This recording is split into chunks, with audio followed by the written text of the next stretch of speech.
Fitness आणि nutrition क्षेत्रातील माहितीपूर्ण व्हिडिओ सर्वप्रथम बघण्यासाठी आमच्या चॅनलला सबस्क्राइब करा व शेजारील बेल आयकॉनवर क्लिक करा आमचे व्हिडिओ सर्वप्रथम बघण्यासाठी। नमस्कार मित्रांनो, आमच्या चॅनलमध्ये आपले सहर्ष स्वागत आहे। आजच्या व्हिडिओमध्ये मी आपल्याला एखादा सर्वसामान्य भारतीय हा फिजिकली अनफिट का असतो हे सांगणार आहे। कोणत्याही लोकसंख्येच्या फिटनेस लेवलवर चर्चा करताना जनरलायझेशन टाळणे आवश्यक आहे, पण व्यक्ती आणि त्यांच्या आरोग्य आणि जीवनशैलीच्या निवडींमध्ये मोठ्या प्रमाणात विविध प्रकारच्या भिन्नता असतात।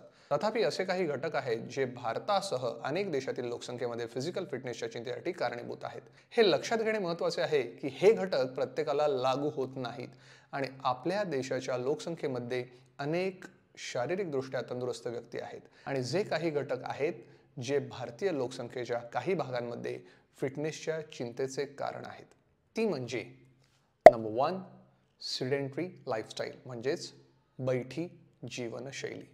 इतर अनेक देशांप्रमाणेच शहरीकरण आणि जीवनशैलीतील बदलांमुळे बैठी जीवनशैली वाढलेली आहे।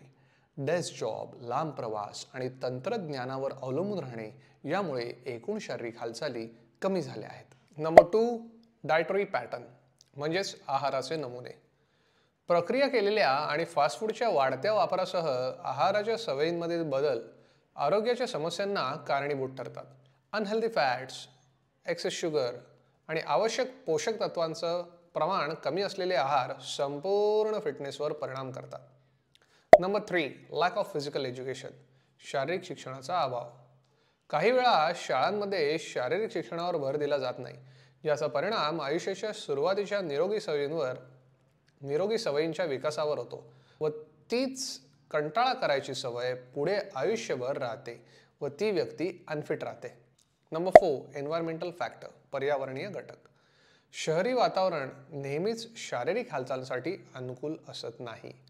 उद्यानांचा व मैदानांचा अभाव, सुरक्षिततेची चिंता यामुळे व्यायामाच्या सवयी या मर्यादित होतात। नंबर 5 हेल्थ अवेअरनेस, नियमित व्यायाम आणि निरोगी जीवनशैलीच्या महत्त्वाविषयी आपला समाज तेवढा जागरूक नाही। अनेक लोकांना बैठी जीवनशैलीचे दीर्घकालीन परिणाम पूर्णपणे माहिती नाहीत। अशीच बैठी जीवनशैली ते वयाच्या 45 ते 50 वर्षापर्यंत कंटिन्यू ठेवतात आणि नंतर वेगवेगळे विकार अंगाला लावून घेतात।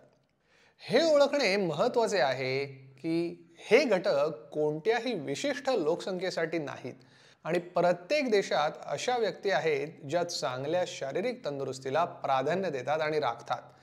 सार्वजनिक आरोग्य आणि फिटनेस सुधारण्याच्या प्रयत्नांमध्ये अधिक सक्रिय आणि निरोगी जीवनशैलीला प्रोत्साहन देण्यासाठी शिक्षण, धोरणातील बदल, सोशल एंगेजमेंट आणि पायाभूत सुविधांचा विकास यांचा समावेश असतो।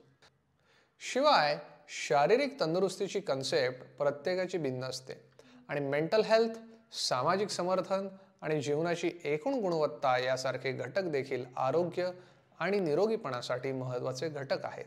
जर आपल्यालाही फिट व्हायचे असेल तर आजच आमचा 15 दिवसांचा बॉडी ट्रान्सफॉर्मेशन हा कोर्स विनामूल्य जॉईन करा।